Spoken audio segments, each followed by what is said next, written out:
პრიმა რომელმაც შოუში შექმნა. ერთი კაცი მჭირდება. გამაზოზაძე არ ყავდა ჩაფიქრებული.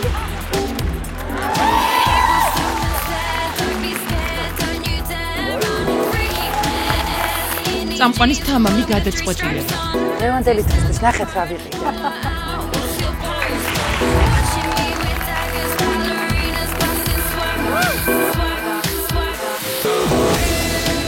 საქართველოში ყველაფერს ცოტა სხვანაირად უყურებენ.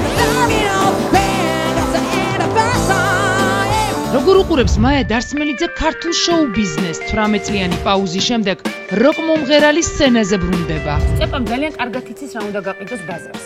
კი. შენ ფაქტობრივად ამაზე უარს ამბობ. მომღერლის ცხოვრება ის რაზეც აქამდე არ უსაუბრია. ძალიან ტრაგიკული თუ მძიმე ცხოვრება ჰქონდა.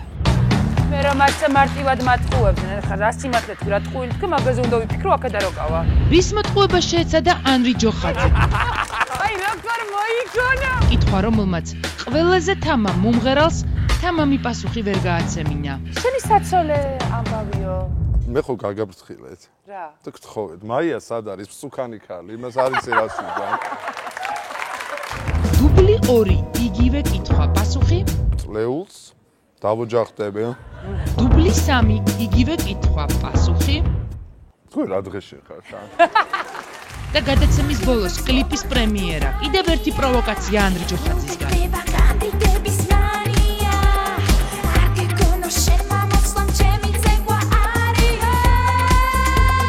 ყურეთ 4 შაბათს საღამოს 10 საათს.